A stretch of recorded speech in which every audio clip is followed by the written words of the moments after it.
कहते हैं इंसान की जो ज़िंदगी होती है वह बड़ी बेरुखी सी ज़िंदगी होती है, लेकिन इंसान इसी ज़िंदगी में काफ़ी उलझ भी जाता है, जिसकी वजह से काफ़ी परेशान भी हो जाता है। और इसी परेशानी को दूर करने के लिए वह जल्दबाजी में गलत फ़ैसला ले लेता है और इसी की वजह से उसका पूरा घर परिवार भी तबाह हो जाता है। आज के घटना में सेम ऐसा ही होता है। इसी की वजह से एक महिला की निर्मम तरीके से हत्या कर दी जाती है, लेकिन जब लोगों के सामने सच्चाई निकल के आता है, इससे सुनने के बाद हर कोई हैरान और परेशान भी हो जाता है। आज के घटना में क्या था, आज की घटना में क्या हुआ, इस घटना की आप पूरी सच्चाई जानने के लिए इस वीडियो को आप लास्ट तक ज़रूर देखिएगा। नमस्कार दोस्तों, मैं प्रदीप कुमार आपको इस स्टडी बात चैनल पे मैं स्वागत करता हूं। दोस्तों आज की यह जो सच्ची घटना है, यह घटना है भारत की राजधानी दिल्ली की, और ठीक उसी का जाना माना इलाका पड़ता है करवाल नगर, और ठीक उसी का एक जाना माना कॉलोनी भी पड़ता है। मैं बात कर रहा हूँ 1 दिसंबर 2017 का दिन होता है, लगभग वही शाम का टाइम होता है। उसी बीच वहाँ के थाना एएसआई होते हैं सतीश पाल, वहीं पर अपने कांस्टेबल के साथ बैठकर कुछ फाइलें चेक कर रहे होते हैं। उसी बीच एक व्यक्ति आता है जिसकी उम्र लगभग 32 साल के आसपास होता है, काफ़ी कड़मिजाज का था। वो आदमी वहाँ पहुँचता है, उसी समय कांस्टेबल उस आदमी की जो हालत देखते हैं तो काफ़ी दंग सा रह जाते हैं, चौंक भी जाते हैं। देखते हैं उस आदमी के जो हाथ है, उस हाथ से दाहिने हाथ में काफ़ी खून टपक रहे होते हैं और पूरा शर्ट और पूरा पैंट गीला पड़ा हुआ था। उस आदमी को वहाँ जो होता है एसआई के सामने ले जाते हैं, और जैसे एसआई के जो का सतीश पाल देखते हैं तो काफ़ी दंग से रह जाते हैं। वह आदमी पुलिस के सामने जब बताने लगता है तो सुनने के बाद पुलिस तो काफ़ी चौंक सी जाती है और सहम सी जाती है, देखकर पूछने लग जाती है क्या बात है। वह व्यक्ति अपना नाम बताते हुए कहने लग जाता है कि साहब, हमारा नाम है हीरा लाल और हम इसी शिव विहार के ही रहने वाले हैं। और जैसे शिव विहार का नाम लेता है तो पुलिस काफ़ी चौंक हो जाती है, क्योंकि अभी जल्द से उसी इलाके का एक केस सोल्व करके पुलिस आई हुई थी। तभी वहाँ जैसे ही एसआई अधिकारी सतीश पाल सुनते इस चीज़ को, अपने दल बल टीम को जो होता है उसी समय हीरा लाल को अपने कस्टडी में लेने के लिए बोलते हैं। उनको बोलते हैं एक बार इनको ले जाकर अस्पताल में भर्ती कराओ, इनका अच्छे से इलाज कराओ। हीरा लाल को वहाँ तुरंत ही अस्पताल की रेफ़र कर दिया जाता है और पुलिस की टीम जो होती है शिव विहार उसी हीरा लाल के घर पहुँचती है। तो वहाँ पर देखती है पुलिस की टीम जो होती है काफ़ी भीड़ लगा हुआ है। उन भीड़ों को हटाने के बाद वहाँ पर जाती है, देखती है कि डबल बेड पड़ा हुआ है, वहीं पर एक महिला की लाश पड़ी हुई है। वह महिला कोई और नहीं होती, वह महिला हीरा लाल की पत्नी होती है डॉली। काफ़ी बेसुध अवस्था में पड़ी होती है। सामने 3 बच्चे होते हैं अपना चेहरा झुकाए हुए और बेसुध से वो भी खड़े होते हैं। पुलिस उनको वहाँ से साइड से उठाती है और पूरी निगरानी करना शुरू कर देती है और करने भी लगती है। जब करने लगती है तो देखती है कि पूरा जो होता है चारपाई पूरी खून से लथपथ अवस्था में होता है, नीचे कुछ खून भी दौड़ रहे होते हैं। पुलिस काफ़ी चौंकने लगती है, सोचने लग जाती है आखिर इंसान भी कितना हद तक गिर सकता है, अपने फ़ायदे के लिए कितना भी नीचे गिर सकता है, कोई सोच भी नहीं सकता। पुलिस कमरे की मुआयना करती है। जब कमरे की मुआयना करने लगती है तो वहाँ पर देखती है कि नीचे जो होता है मच्छर मारने वाले जो डेंगू होते हैं वही शीशी रखी होती है और साथ में सर्जरी के सामान भी रखे होते हैं। पुलिस तुरंत समझ जाती है कि इन्हीं का उपयोग लग रहा किया गया है। पुलिस उनको जो था इकट्ठा करने के बाद कुछ फ़ोटो शूटर भी आए थे। फ़ोटो शूटर जो होते हैं अपना काम करते हैं, फ़ोटो लेते हैं। फोरेंसिक टीम जो होती है वह भी आई हुई थी। फोरेंसिक टीम हर सामान को, साक्ष्य को जुटाने लगती है, इकट्ठा कर लेते हैं, लोगों से पूछने लग जाती है। लोगों तरह तरह की बातें भी करते हैं। जब तरह तरह की बातें करते हैं तो उसी में से जो होता है वहाँ एक मोबाइल नंबर रखा होता है। उस मोबाइल को पुलिस लेती है, उसी लास्ट कॉल जो होता है उसको तुरंत मिलाती है। तो वह नंबर तुरंत जो होता है वह डोली के ही मायके जो उत्तर प्रदेश का अलीगढ़ के ही बरौली के इलाके में जाता है। वहीं पर उसके पिता होते हैं राकेश कुमार।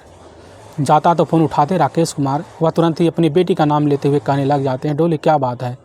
तो पुलिस तुरंत कह देती है कि मामला बहुत गंभीर है, आप एक बार डोली के ही ससुराल आ जाइए। और राकेश इस बात को सुनते हैं तुरंत ही अपने परिवार सहित होता है वहाँ से रवाना हो जाते हैं। इधर पुलिस की जो टीम होती है डोली को बॉडी का पूरा पंचनामा कर देती है। पंचनामा करने के बाद अपने ही नज़दीकी सरकारी अस्पताल जीटीबी अस्पताल में भेज देती है और इस केस की छानबीन करने के लिए जो तक काफ़ी टीमें लगाई जाती हैं ताकि पूरी सच्चाई लोगों के सामने आ सके। कुछ वक्त बीतता है, सुबह का टाइम हो जाता है। उसी बीच जो होता है अब डोली के जो माता पिता होते हैं राकेश और माँ होती है साथ में, दोनों उसी समय थाने आते हैं। थाने आने के बाद पुलिस के सामने हाफटे हाफटे बोलने लग जाते हैं, लेकिन जो सच्चाई बताते हैं सुनने के बाद पुलिस भी चौंकना शुरू कर देती है। और पुलिस की टीम जो होती है माँ बाप को ले जाती है, उसी मोर्चरी में रखी हुई बॉडी को दिखाती है। जैसे देखते हैं तो राकेश और उनकी पत्नी जो होती है काफ़ी सहम जाती है, वहीं पर दहाड़ी मार कर चीखना चिल्लाना शुरू कर देते हैं। पुलिस उनको काफ़ी जो होता है शांत करवाती है, काफ़ी सद्भावना देती है, उनसे कहने लगते हैं हम तुम्हारे साथ न्याय ज़रूर करेंगे। राकेश की पत्नी जो होती है वह काफ़ी सहम से जाती है। दोनों पुलिस के सामने एक ही जवाब देने लगते हैं कि साहब, डोली का जो पति है हीरा लाल ने यह सब कारनामा किया है, क्योंकि ठीक आज से लगभग 6 महीने पहले जो होता है यह कर चुका होता है, लेकिन उसमें कामयाब नहीं हुआ था और हमारी बेटी डोली को अस्पताल भर्ती करा गया था। इसी वजह से हमने केस भी कर दिया था, लेकिन हमें नहीं पता था कि हमारा ही दामाद ऐसा कर सकता है। पुलिस जैसे ही सुनती है तुरंत ही अब जो होता है भादवी की धारा जो होता है हीरा लाल के ऊपर उस समय हत्या का मुकदमा दर्ज कर लेती है। करने के बाद तुरंत हीरा लाल के जो था अस्पताल जहाँ पर भर्ती था वहाँ पर जाती है, उसके ठीक होने का वेट करती है। कुछ वक्त बीतता है, तुरंत ही जो होता है अस्पताल वाले हीरा लाल को छुट्टी देते हैं। उसी समय पुलिस की टीम जो होती है हीरा लाल को अपने कस्टडी में लेती है। कस्टडी में लेने के बाद जो होता है उसी समय करवाल नगर पुलिस थाने ले जाती है। वहाँ पर तुरंत ही जैसे पुलिस उससे पूछने लग जाती है, पहले हीरा लाल जो होता है इधर उधर की बातें करता है, लेकिन जब पुलिस थोड़ा बहुत रूह दिखाती है तो पुलिस के सामने हीरा लाल पूरी तरह से टूट जाता है। लेकिन पुलिस के सामने जो सच्चाई रखता है इससे सुनने के बाद हर कोई हैरान और परेशान भी हो जाता है। हीरा लाल और डोली की शादी जो होता है साल 2007 में ही हुआ था, काफ़ी अच्छे तरीके से हुआ था। उस समय डोली होती है देखने में काफ़ी खूबसूरत भी होती है, काफ़ी पढ़ी भी लिखी होती है, काफ़ी अच्छे घर की होती है, क्योंकि उसके जो माता होते हैं जो पिता होते हैं राकेश काफ़ी बेहतर तरीके से शिक्षा दे रखे थे, जिसकी वजह से वह नौकरी करने के कगार पर थी। लेकिन जब साल 2007 में शादी कर दी गई तो अपने पति हीरा लाल को पाकर काफ़ी खुश थी, क्योंकि हीरा लाल को जो नौकरी होता है वह पास के ही एक कंपनी पड़ता है जो मोबाइल का चार्जर बनता है, उसी फैक्ट्री में जाकर वह काम करना शुरू कर देता है और करने भी लगता है, काफ़ी अच्छे पैसे भी आते हैं। जब आने लगते हैं तो अपनी बीवी और अपने जो होता है परिवार के साथ वहीं पर दिल्ली में रहना शुरू कर देता, रहने भी लगता है, समय बीतने लगता है। इनके ज़िंदगी का काफ़ी अच्छे से 9 साल बीत जाता है। इसी बीच इनके ज़िंदगी में 3 बच्चे भी होते हैं, जिसमें 2 बेटी होते हैं और 1 बेटा होता है। तो बेटियां और 1 बेटा जो होता है काफ़ी खुशी परिवार के साथ अच्छा से रहना शुरू कर देते हैं, रहने भी लगते हैं। तभी कुछ वक्त बीत जाता है। इसी बीच जो होता है डोली जो होता है अपने पति से काफ़ी पैसे की मांग करना शुरू कर देती है, क्योंकि बच्चे का जो पढ़ाई का जो खर्चा होता है वह बढ़ने भी लगता है। अब जिस वजह से हीरा लाल पढ़ाई की वजह से बच्चों से काफ़ी ज़्यादा परेशान हो जाता है। ना देने की वजह से डोली अपने पति से हीरा लाल से काफ़ी झगड़े तकरार शुरू कर देती है। झगड़े तकरार इतना बढ़ जाते हैं कि आए दिन मार पिटाई भी चालू हो जाता है। इसी बीच डोली जो होती है अपने पति से मार पिटाई से तंग आकर मायके भी चली जाती थी, लेकिन मायके जाती फिर आ जाती, लेकिन फिर वही कारनामा करता हीरा लाल। लेकिन कब तक करता, तब तक डोली जो होती है बच्चे भी जो होते हैं डोली के बड़े होना शुरू हो जाते हैं। इसी बीच डोली जो होता है अपने परिवार का खर्चा वर्चा चलाने के लिए जो होता है हीरा लाल से काफ़ी समझौते भरी बात करता है। हीरा लाल जो होता है डोली के साथ वही बात करता, वही कहता है कि बिना हमारे दोनों सहमति के अपने परिवार का गुजारा नहीं हो सकता। इसीलिए डोली और हीरा लाल की ज़िंदगी चलने भी लगती है। लेकिन हीरा लाल जो होता है धीरे धीरे शराब का आदी बन गया होता है। बनने की वजह से आए दिन शराब पीना भी शुरू कर देता है। इसी बीच जो होता है 18 मार्च 2017 का दिन होता है। उसी बीच जो होता है हीरा लाल अपने घर आता है। आते हुआ देखता पत्नी को मोबाइल पे व्यस्त देखता है तो काफ़ी खुन्नस खा जाता है। खुन्नस खाने की वजह से जब पूछने लगता है पत्नी डोली से कि आप क्या कर रही हो, तो डोली कह देती है हम अपने किसी दोस्त से बात कर रहे हैं। लेकिन हीरा लाल के उसको काबू नहीं रह पाता और वहीं पर डोली का काफ़ी बुरी तरह से पिटाई कर देता है। पिटाई इतनी बुरी तरह से कर देता है कि आस पड़ोस लोग इकट्ठा हो जाते हैं और डोली को काफ़ी चोट भी आ जाती है। आने की वजह से डोली को आस पड़ोस के लोग जो होते हैं उसी तरह अस्पताल में भर्ती करवा देते हैं। लेकिन उन्हीं पड़ोसियों के द्वारा ही 100 नंबर पर पुलिस बुला लिया जाता है। 100 नंबर को पुलिस आती है, हीरा लाल को अपने कस्टडी में लेती है। कस्टडी में लेने के बाद जो होता है हीरा लाल को थाने ले जाती है और हीरा लाल के जो ससुराल वाले होते हैं राकेश और उसकी जो माँ होती है सब आते हैं और वहीं थाने पहुँचते हैं। थाने पहुँचने के बाद अपनी बेटी के जो होता है बातों से आकर हीरा लाल के खिलाफ जो होता है भादवी की धारा 323 और 341 और 352 और 328 के तहत मुकदमा दर्ज करवा देते हैं। करवाने के बाद हीरा लाल जो होता है पुलिस की कस्टडी में लगभग 18 दिन तो रहता है, कैसे ना तैसे के बाद छूट जाता है। लेकिन जब दोबारा आता है, दोबारा आने के बाद देखता है कि उसकी जो पत्नी है डोली वह अपने ससुराल नहीं है और पता करता है तो पता चलता है डोली जो होती है अपने मायके अपने पिता राकेश के पास चली गई है। वहाँ जो होता है हीरालाल जाता है, जाने के बाद जो होता है अपनी पत्नी से माफ़ी मांगना शुरू कर देता है। वह कहने लगता है कि आज के बाद जो होता है हम तुम्हारे साथ कभी मार पिटाई नहीं करेंगे। लेकिन डोली जो होता है अपने पति को वहाँ से भगा देती है। उधर जो होते हैं डोली के परिवार वाले जो होते हैं उसी समय जाकर एक महिला संस्था में उसी समय मुकदमा दर्ज कर लेते हैं। डोली कहती है आज के बाद अपने पति के साथ नहीं रहेंगे और हम अपने पति से तलाक चाहते हैं। जिसके बाद महिला संस्था के लोग जो होते हैं उसी समय काफ़ी भड़क से जाते हैं और तुरंत ही इस केस को काफ़ी संज्ञान से लेती है। लेने के बाद कोर्ट में दायर कर देते हैं। यह केस काफ़ी दिन तक चलता रहता है, लगभग 7 महीने का वक्त ऐसे बीत जाता है। तभी हीरालाल दोबारा अपने ससुराल पहुंचता है। वहाँ पर जाकर राकेश से माफ़ी मांगता है और साथ में अपनी पत्नी डोली से भी माफ़ी मांगता है। समझाता बुझाता है, काफ़ी परिश्रम के साथ जब समझा बुझा लेता है तो उसके ससुराल वाले भी मान जाते हैं और डोली भी जो होती है अपने बच्चों का वास्ता देकर वह मान जाए, सोचती है कि बच्चे का ज़िंदगी कैसे चलेगा।